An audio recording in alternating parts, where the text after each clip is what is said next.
Hello guys, എല്ലാവർക്കും സുഖമെന്ന് കരുതുന്നു. UAE driving licence കിട്ടിയാൽ പിന്നെ പ്രവാസികളുടെ അടുത്ത സ്വപ്നം സ്വന്തമായി ഒരു വണ്ടി എന്നുള്ളതാണ്. പൊതുവെ പൈസയുള്ള ആൾക്കാർ, ബിസിനസ്മാൻമാർ, പൈസക്കാരെ മക്കൾ, അവരൊക്കെ 0 മീറ്റർ വണ്ടി വാങ്ങും. അതിന് വേറെ പ്രത്യേകിച്ച് പറയാനൊന്നുമില്ല. വണ്ടി ബുക്ക് ചെയ്യുക, വാങ്ങുക, ഓടിക്കുക. എന്നാൽ യൂസ്ഡ് വണ്ടി വാങ്ങുന്ന സമയത്ത് അങ്ങനെയല്ല. കുറച്ചധികം കാര്യങ്ങൾ ശ്രദ്ധിച്ചില്ലെങ്കിൽ നമ്മുടെ കയ്യിൽ നിന്ന് വലിയ പൈസ നഷ്ടപ്പെടും എന്ന കാര്യം പ്രവാസികൾ ഒരുപാട് ആളുകൾക്ക് അനുഭവം ഉള്ളതാണ്. അപ്പോൾ അതുമായി ബന്ധപ്പെട്ട് യൂസ്ഡ് വാഹനങ്ങൾ വാങ്ങുന്ന സമയത്ത് ശ്രദ്ധിക്കേണ്ട കാര്യങ്ങൾ സ്റ്റെപ്പ് ബൈ സ്റ്റെപ്പായിട്ട് ഞാൻ ഈ വീഡിയോയിൽ എക്സ്പ്ലെയിൻ ചെയ്യാം. ശ്രദ്ധിച്ച് കേൾക്കുക. സംശയങ്ങൾ ഉണ്ടെങ്കിൽ കമൻറ്റിൽ ചോദിക്കാം. അതുപോലെ നമ്മുടെ യൂസ്ഡ് വാഹനം വിൽക്കുന്ന സമയത്ത് ശ്രദ്ധിക്കേണ്ട പ്രധാനപ്പെട്ട ഒരു കാര്യം ഞാൻ അവസാനം പറയാം. ഏതായാലും വാങ്ങുന്ന സമയത്ത് നമ്മൾ വണ്ടി നോക്കി, ഓൺലൈനിലാണ് അല്ലെങ്കിൽ ഓഫ്ലൈനിലൊക്കെ നോക്കിയിട്ടൊരു വണ്ടി കിട്ടും. അപ്പോൾ ആ വണ്ടി നമ്മൾ ആദ്യം പൊതുവെ നടപ്പ് രീതി എന്ന് പറഞ്ഞാൽ നേരെ ഗാരേജിൽ കൊണ്ടുപോകും. ഗാരേജിൽ ആളെ കൊണ്ട് ചെക്ക് ചെയ്യിപ്പിക്കും. അപ്പോൾ അവർ പറയും ഇന്ന പ്രോബ്ലം ഉണ്ട്, ഇന്ന കാര്യങ്ങളുണ്ട്. മേജർ പരിപാടികളാണെങ്കിൽ, പ്രശ്നങ്ങളാണെങ്കിൽ നമ്മളത് ഫിക്സ് ചെയ്യും, വണ്ടി വാങ്ങും. വണ്ടി വാങ്ങിയിട്ട് സാധാരണ 2 കാര്യങ്ങളുണ്ട്. ഒന്നുകിൽ മുൽക്കിയ ബാക്കിയുണ്ടെങ്കിൽ, അതായത് നമ്മൾ വാങ്ങുന്ന വണ്ടിയുടെ മുൽക്കിയ ബാലൻസ് ഉണ്ടെങ്കിൽ നമ്മൾ നേരെ കോർട്ടിൽ പോയിട്ട് ഒരു 150 ദിർഹംസിൻ്റെ പേപ്പർ ഉണ്ടാക്കും. മുൽക്കിയ ബാലൻസ് ഇല്ലെങ്കിൽ ആ വണ്ടി നമ്മുടെ പേരിലേക്ക് രജിസ്റ്റർ ചെയ്യും. ഈ രണ്ടാലൊരു ഓപ്ഷനാണ് നടക്കുക. നമ്മൾ ശ്രദ്ധിക്കേണ്ട ഒരു കാര്യം, കോർട്ടിൽ നിന്നും പേപ്പർ ഉണ്ടാക്കുന്ന സമയത്ത് ശ്രദ്ധിക്കേണ്ട കാര്യം എന്താണെന്ന് വെച്ചാൽ, കോർട്ടിലെ പേപ്പർ എന്ന് പറയുന്നത് ഒരു വക്കാലയാണ്, ഒരു പവർ ഓഫ് അറ്റോർണിയാണ്. അറ്റോർണി എന്ന് പറഞ്ഞാൽ ഈ വണ്ടി പുതുക്കുന്നതിനും വേറെ വിൽക്കുന്നതിനും ഉള്ളത് അയാൾക്ക് സാധിക്കും. അതായത് ഇതിൻ്റെ ഓണർ ഇവിടെ നാട്ടിലില്ല, UAE ഇല്ലെങ്കിൽ പോലും ഈ വക്കാലപ്പ് നിങ്ങളുടെ പേരിലാണെങ്കിൽ നിങ്ങൾക്ക് ഈ വണ്ടി പുതുക്കാനും, അല്ലെങ്കിൽ പുതുക്കണില്ലെങ്കിൽ വേറെ ആളെ പേർക്ക് മാറ്റി കൊടുക്കാനും ഈ ഒരു പേപ്പർ കൊണ്ട് സാധിക്കും. അത് മാത്രമാണ് ആ പേപ്പറിൻ്റെ അർത്ഥം. അങ്ങനെ നിങ്ങൾ വക്കാലുണ്ടാക്കി ഒരു 6 മാസം മുൽക്കിയ ബാലൻസ് ഉണ്ട്.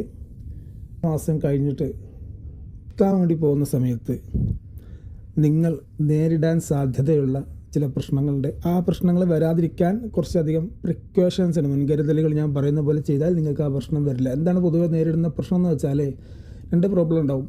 ഒന്ന്, നമ്മൾ വണ്ടി നേരത്തെ മുന്നേ വാങ്ങുന്ന സമയത്ത് ഗാരേജ് പോയി ചെക്ക് ചെയ്യുന്ന സമയത്ത് പൊതുവെ ചെക്ക് ചെയ്യുക എൻജിൻ കാര്യങ്ങൾ, വണ്ടി ചേസിസ് ബെൻഡ് ഉണ്ടോ, കാര്യങ്ങൾ അങ്ങനെയൊക്കെ നോക്കും അല്ലേ. എന്നാൽ പൊതുവെ ആളുകളൊന്നും ടയറിൻ്റെ എക്സ്പയർ നോക്കാറില്ല. ടയർ എക്സ്പയർ ആയിട്ടുണ്ടെങ്കിൽ വണ്ടി പുതുക്കുന്ന സമയത്ത് ഈ 4 ടയറും മാറ്റാനുള്ള പൈസ നമ്മൾ കൊടുക്കേണ്ടി വരും. ഒന്ന്. രണ്ടാമത്തെ കാര്യം നമ്മൾ അറിഞ്ഞിരിക്കേണ്ടത്, വണ്ടി നമ്മുടെ പേരിലാക്കിയിട്ടില്ല, വണ്ടി 6 മാസത്തേക്ക് നമ്മൾ യൂസ് ചെയ്യുന്നു. ഇപ്പോഴും നിയമപരമായി പഴയ ആളുടെ പേരിലാണ്, വക്കാലുണ്ട്, വക്കാല വെച്ചിട്ട് നമ്മൾ പേരിലേക്ക് മാറ്റാം. പക്ഷേ നമ്മൾ വണ്ടി പാസിങ്ങിന് കൊണ്ടുപോകുന്ന സമയത്ത് അവർ കുറച്ചധികം പണികൾ പറയുകയാണെങ്കിൽ ആ പണികളൊക്കെ നമ്മൾ എടുക്കേണ്ടി വരും. പ്രത്യേകിച്ച് 6 മാസം മുന്നേ വണ്ടി പാസ്സാക്കി അതിൻ്റെ ശേഷം വേറെ എന്തെങ്കിലും ഇടിയോ ചേസിസ് ബെൻഡോ കാര്യങ്ങളോ നടന്നിട്ടുണ്ടെങ്കിൽ ഈ വണ്ടി പാസ്സാവില്ല. യെസ്, അവിടെ എത്രയോ ആളുകൾക്കാണ് പണി കിട്ടിയിട്ടുള്ളത്. അതായത് ആദ്യം വണ്ടി പാസ്സാക്കി വണ്ടി ഓടിച്ച് 6 മാസം അയാൾ ഓടിച്ച് 6 മാസത്തിനിടയിൽ വല്ല ഇടി നടന്നിട്ട് വല്ല ചേസിസ് ബെൻഡ് നടന്നിട്ടുണ്ടെങ്കിൽ ഈ വണ്ടി ഒരു പാസ്സാക്കൂല. അപ്പോൾ നിങ്ങൾ മേപ്പെട്ട് നോക്കും. അങ്ങനെ ഒരുപാട് ആൾക്കാർ പണി കിട്ടിയിട്ടുണ്ട്. അപ്പോൾ പിന്നെ പഴയ ആളെ വിളിക്കാൻ ശ്രമിക്കുമ്പോൾ ആളിവിടെ ഉണ്ടാവില്ല, ഇപ്പോൾ നാട്ടിൽ തന്നെ പോയിട്ടുണ്ടാവും. അവിടെ നമുക്ക് എന്താ ചെയ്യാൻ പറ്റുക? 2 കാര്യങ്ങൾ ചെയ്യാൻ പറ്റും. ഒന്ന്, നമ്മൾ ഈ വണ്ടി വാങ്ങുന്ന സമയത്ത് ഗാരേജ് കൊണ്ടുപോകുന്നതിന് മുന്നേ തന്നെ ആദ്യം തന്നെ മുൽക്കിയൻ്റെ കോപ്പി വാങ്ങിയിട്ട് മുൽക്കിയ ഓൺലൈനിൽ നമുക്ക് അതിൻ്റെ ആക്സിഡൻറ്റ് ഹിസ്റ്ററി ചെക്ക് ചെയ്യാൻ പറ്റും. ഇത് പല ആളുകൾക്കും അറിയുന്നതാണ്, അറിയാത്തവർക്ക് വേണ്ടി പറയുന്നതാണ്. ഞാൻ ഇനി പറയുന്ന പോലെ ഗൂഗിളിൽ സെർച്ച് ചെയ്യുക, UAE ആക്സിഡൻറ്റ് ഹിസ്റ്ററി എന്ന് ചെക്ക് ചെയ്യുക. അപ്പോൾ വരുന്ന ഫസ്റ്റ് ലിങ്ക് evg.gov.ae, ഈ ഒരു ലിങ്ക് ഓപ്പൺ ചെയ്തിട്ട് നിങ്ങളുടെ വണ്ടിയുടെ ചേസിസ് ഉണ്ടാവും. ആ വാങ്ങാൻ ഉദ്ദേശിക്കുന്ന വണ്ടിയുടെ ചേസിസ് നമ്പർ മുൽക്കിയൻ്റെ ബാക്ക് സൈഡിലുണ്ടാവും, ഒരു ലോങ് നമ്പർ, നീളമുള്ള നമ്പർ. ആ നമ്പർ കൃത്യമായി തെറ്റാതെ അടിച്ചു കൊടുത്ത് എൻ്റർ അടിച്ചു കഴിഞ്ഞാൽ ഈ വണ്ടി ഏതൊക്കെ സമയത്ത് എന്തൊക്കെ ആക്സിഡൻ്റാണ് ഉണ്ടായിട്ടുള്ളതെന്ന്, മേജറാണോ മൈനറാണോ ഒക്കെ അതിൽ ഡീറ്റെയിൽ ആയിട്ട് എഴുതിയിട്ടുണ്ടാവും. അങ്ങനത്തെ ആ ഒരു സമയത്ത് നമുക്കറിയാൻ പറ്റും. ചില ആൾക്കാർ പറയും ആക്സിഡൻ്റ് ഒന്നും ഉണ്ടായിട്ടില്ല, 0 ആക്സിഡൻറ്റ് വണ്ടിയാണ് എന്ന് പറഞ്ഞ് പൈസ കൂട്ടി വാങ്ങുന്ന കേസാണെങ്കിൽ നമുക്ക് പറയാൻ പോലെ അല്ല, നിങ്ങൾ ഇത്രയോ ആക്സിഡൻറ്റ് നടന്നിട്ടുണ്ട്. ഒരു പക്ഷേ ഈ ചങ്ങായി വാങ്ങിയതിൻ്റെ ശേഷം നടന്നിട്ടുണ്ടാവില്ല, അതിന് മുന്നേ നടന്നൊക്കെ ആയിരിക്കും. അപ്പോൾ നമുക്ക് അതിനനുസരിച്ച് ബാർഗെയിൻ ചെയ്യാൻ പറ്റും. ആക്സിഡൻ്റ് ആയ വണ്ടിയാണ്, പൈസ കുറക്കായി എന്ന് വേണമെങ്കിൽ പറയാം.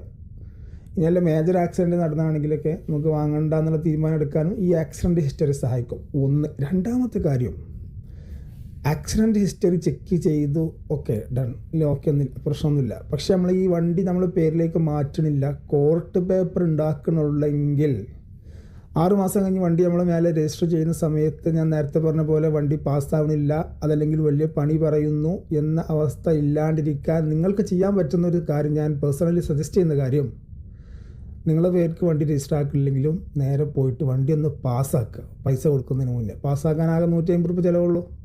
നമ്മൾ എണ്ണി കൊടുക്കേണ്ട 1000 ദിർഹംസാണ്. അതിൽ 150 ദിർഹംസ് നമ്മൾ ചിലവാക്കിയിട്ട് നമ്മളെ ചിലവിൽ ഇനി നല്ല പാസിങ് വേണമെങ്കിൽ അവൻ്റെ ചിലവിലാക്കാം. അവരോട് പറയാം വണ്ടി പാസ്സായാലേ ഞാൻ പൈസ ഉള്ളൂ എന്ന് പറയാം. 150 ദിർഹംസ് കൊടുത്തിട്ട് വണ്ടി ജസ്റ്റ് ഒന്ന് പാസ്സാക്കാം. മുൽക്കിയെ പുതുക്കാനല്ലാതെ വെറുതെ വണ്ടി പാസ്സാക്കാൻ പറ്റും.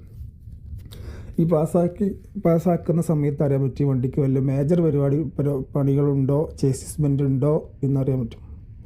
ഇങ്ങനെ ഇതെല്ലാവരും ചെയ്യാത്തൊരു പണി കേട്ടോ. ഇത് ചെയ്യാതെ വളരെ അപൂർവമായിട്ട് പല വണ്ടികൾക്കും ഓവർ പണി വന്നിട്ട് പൈസ ഇറങ്ങി എത്രയോ അനുഭവങ്ങളുണ്ട് കുട്ടികളെ. അപ്പോൾ അതില്ലാണ്ടിരിക്കാൻ ഇത് പാസ്സാക്കിയാൽ മതിയെന്ന്. ഇത് പാസിങ് കഴിഞ്ഞാൽ പിന്നെ നിങ്ങൾക്ക് ഇൻഷാ അല്ലാഹ് പിന്നെ പുതുക്കുന്ന സമയത്ത് അധികം ടെൻഷൻ ഇല്ലാതെ നിങ്ങളുടെ പേരിലേക്ക് മാറ്റാൻ പറ്റും എന്ന ഈ ഒരു വിവരമാണ് ഈ വീഡിയോയുടെ ഏറ്റവും പ്രധാനപ്പെട്ട വിവരം. യൂസർ വണ്ടി വാങ്ങാൻ ഉദ്ദേശിക്കുന്ന ആളുകൾക്ക് ഈ ഒരു ഇൻഫർമേഷൻ ഷെയർ ചെയ്ത് കൊടുക്കുക. ആളുകൾക്ക് ആകെ ഇവിടെ കിട്ടുന്ന കുറഞ്ഞ ശമ്പളം ഇങ്ങനെ വണ്ടി വാങ്ങി വിഷമിച്ചിരിക്കുന്ന പൈസ പോയ എത്രയോ ആൾക്കാരുണ്ടെന്ന്. അതില്ലാണ്ടിരിക്കാൻ ഈ ഒരു കാര്യം അറിവ് നിങ്ങളെ സഹായിക്കും. ഇനി അടുത്ത പോയിൻ്റ്, വണ്ടി വിൽക്കുന്ന സമയത്ത് ഇപ്പോൾ നിങ്ങളെ പേരിലെ സ്വന്തം വണ്ടി വിൽക്കണം, യൂസ്ഡ് വണ്ടി. അത് വിൽക്കുന്ന സമയത്ത് നമ്മൾ പരസ്യം കൊടുക്കുമ്പോൾ തന്നെ വണ്ടി ആൾക്കാർ വാങ്ങാൻ വേണ്ടിയിട്ട് ഉപയോഗിക്കുന്നൊരു വാക്കാണ് ഡോക്ടർ ഉപയോഗിച്ച വണ്ടി എന്ന് പറഞ്ഞതുപോലെ ഉപയോഗിക്കുന്ന മറ്റൊരു കോമൺ യൂസ്ഡ് വേർഡാണ് വണ്ടിക്ക് മുൽക്കിയ ബാലൻസ് ഉണ്ട് എന്ന്. 6 മാസം അല്ലെങ്കിൽ 8 മാസം മുൽക്കിയ ബാക്കിയുണ്ട്. ചില ആൾക്കാർ വണ്ടി മുൽക്കിയ പുതുക്കിയിട്ടാണ് വിൽക്കാൻ വെക്കുക. അപ്പോൾ അതിൻ്റെ ഗുണം എന്താണെന്ന് വെച്ചാൽ പാകിസ്ഥാനികളും ഹിന്ദിക്കാരൊക്കെ ഈ ബാലൻസ് മുൽക്കിയുള്ള വണ്ടി വാങ്ങും. അതിന് വേണ്ടി നടക്കുന്ന ആൾക്കാരുണ്ടാവും. അപ്പോൾ അത് വെച്ചിട്ട് നമ്മൾ വണ്ടി വിൽക്കുന്ന സമയത്ത് പൈസ കിട്ടും. ചിലപ്പോൾ വണ്ടി പെട്ടെന്ന് കച്ചവടമാവും. പക്ഷേ അവിടെ ഒരു റിസ്ക് ഉള്ളത് മക്കളെ നിങ്ങൾ ശ്രദ്ധിക്കേണ്ട കാര്യം, നമ്മൾ അവരുടെ പേരിൽ പേപ്പർ ഉണ്ടാക്കി കൊടുക്കും, വക്കാല അല്ലേ. നമ്മളവിടെ ഇല്ലെങ്കിലും നമുക്ക് എന്ത് ചെയ്യാൻ പറ്റും, അവർക്ക് വണ്ടി വിൽക്കാൻ പറ്റും. അതിനൊരു കോടതിയിൽ നിന്നൊരു പേപ്പർ ഉണ്ടാക്കും, പവർ ഓഫ് അറ്റോർണി ഉണ്ടാക്കും. ആ സമയത്ത് ആ പവർ ഓഫ് അറ്റോർണി ഞാൻ നേരത്തെ പറഞ്ഞ പോലെ ആ വണ്ടി ആൾക്ക് വിൽക്കാനും അതല്ലെങ്കിൽ പുതുക്കാനും ഉള്ള പവറാണ്. നമ്മളിവിടെ ഇല്ലെങ്കിലും ആ വണ്ടി ആൾക്ക് ലീഗലി കാര്യങ്ങൾ കൈകാര്യം ചെയ്യാൻ, വിക്രയം ചെയ്യാൻ പറ്റുന്ന ഒരു പെർമിഷൻ മാത്രമാണ്. അവിടെ നമ്മൾ ശ്രദ്ധിക്കേണ്ട കാര്യം മക്കൾ, ഒരുപാട് ആൾക്കാർക്ക് പണി കിട്ടിയ സംഭവം, അയാൾ വല്ല ഫൈനും വരുത്തിയാൽ, അയാൾ റെഡ് സിഗ്നൽ ക്രോസ് ചെയ്താൽ, അയാൾ ആക്സിഡൻറ്റ് ഉണ്ടാക്കിയാൽ അതിൻ്റെ ഫൈന് നേരെ വരെ നിങ്ങളുടെ ലൈസൻസിലാണ്, നിങ്ങളുടെ പേരിലാണ് വരിക. യെസ്.